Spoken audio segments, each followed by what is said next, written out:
Hello everyone.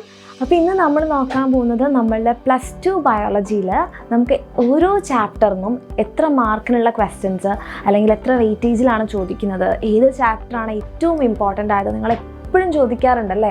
പക്ഷേ ഓരോ chapter പഠിപ്പിക്കുമ്പോഴും ഈ ചാപ്റ്ററിന് എത്ര മാർക്കിന് വരും അല്ലെങ്കിൽ ആ ചാപ്റ്ററിന് എത്രയാണ് വെയിറ്റേജ് എന്നൊക്കെ നിങ്ങൾ എപ്പോഴും ചോദിക്കാറുണ്ട്. അപ്പോൾ നിങ്ങളെല്ലാവരും ചോദിച്ചിട്ടുള്ളൊരു വീഡിയോ ആണ് ഇത് ഇപ്പോൾ വരാൻ പോകുന്നത്. അപ്പം ഈ ഒരു വെയിറ്റേജ് അല്ലെങ്കിൽ മാർക്ക് കാൽക്കുലേഷൻ നമ്മൾ പ്രീവിയസ് ഇയർ ക്വസ്റ്റ്യൻസിൻ്റെ ബേസിലാണ് ചെയ്തത്. ഓരോ ഇയറിലും ഓരോ ചാപ്റ്ററിന് എത്ര ക്വസ്റ്റ്യൻസ് ചോദിച്ചിട്ടുണ്ട് എന്നുള്ളതിൻ്റെ ബേസിലാണ് ഇപ്പോൾ കാൽക്കുലേറ്റ് ചെയ്തിരിക്കുന്നത്. അപ്പോൾ അത്യാവശ്യം ഇമ്പോർട്ടൻ്റ് ആണ്. അപ്പോൾ ഓരോന്നും നോക്കാം. അപ്പോൾ അതേ നമുക്ക് മിസ് മഞ്ഞ കളർ കൊടുത്തിരിക്കുന്നത് നമ്മളുടെ ബോട്ടണി ചാപ്റ്റേഴ്സിനും ബ്ലൂ കളർ കൊടുത്തിരിക്കുന്നത് സുവോളജി ചാപ്റ്റേഴ്സിനാണ്. അപ്പോൾ നിങ്ങൾക്ക് ആദ്യം ബോട്ടണി പിന്നെ സുവോളജി അല്ലേ. അപ്പോൾ ഈ മഞ്ഞ കളർ ബോട്ടണി ചാപ്റ്റേഴ്സാണ്, ബ്ലൂ കളർ സുവോളജി ചാപ്റ്റേഴ്സാണ്. അപ്പോൾ അതിൽ നമുക്ക് ഫസ്റ്റ് ഇതേ നമ്മളുടെ reproduction in organism. Reproduction in organism ആകെ വെറും 2 മാർക്കിനുള്ള ക്വസ്റ്റ്യൻസ് ആണ് വരാറ്. ഏറ്റവും കൂടുതൽ ക്വസ്റ്റ്യൻ അല്ലെങ്കിൽ ഏറ്റവും കൂടുതൽ വെയിറ്റേജ് വരുന്നത് നമ്മളുടെ ഈ ഒരു 3rd ചാപ്റ്ററിനാണ്. ഹ്യൂമൻ റീപ്രൊഡക്ഷനിൽ നിന്നാണ് ഏറ്റവും കൂടുതൽ മാർക്സിനുള്ള ക്വസ്റ്റ്യൻ വരുന്നത്. 10 മാർക്കിൻ്റെ ക്വസ്റ്റ്യൻ എവിടെ നിന്ന് വരാറുണ്ട്? നമ്മളുടെ ഹ്യൂമൻ റീപ്രൊഡക്ഷന് വരാറുണ്ട്. ദെൻ സെക്ഷൽ റീപ്രൊഡക്ഷനും ഇൻ ഫ്ലവറിംഗ് പ്ലാന്റ്സ് അത്യാവശ്യം ഇമ്പോർട്ടൻറ്റ് ചാപ്റ്ററാണ്.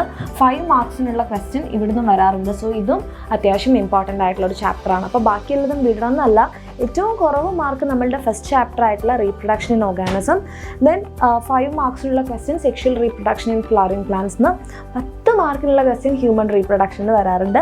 ദെൻ റീപ്രൊഡക്റ്റീവ് ഹെൽത്ത് അത്ര ക്വസ്റ്റ്യൻ വരാറില്ല. 3 മാർക്കിന് അത് അങ്ങോട്ടും ഇങ്ങോട്ടൊക്കെ മാറുന്നുണ്ട്. ഒരു 2-3 മാർക്സാണ് ആവറേജ് പോകുന്നത്.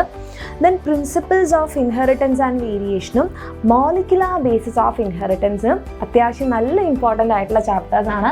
കാരണം നമ്മളുടെ മെൻ്റലിൻ്റെ കാര്യങ്ങളൊക്കെ പറയുന്നത് നമ്മളുടെ principles of inheritance and variation എന്ന് പറഞ്ഞ ചാപ്റ്ററിന് 5 മാർക്കിനുള്ള ക്വസ്റ്റ്യനും മോളിക്കുലാർ ബേസിസിന് 6 മാർക്കിനുള്ള ക്വസ്റ്റ്യൻ എന്തായാലും വരും. ഇതിൽ കൂടിയാലേ ഉള്ളൂ.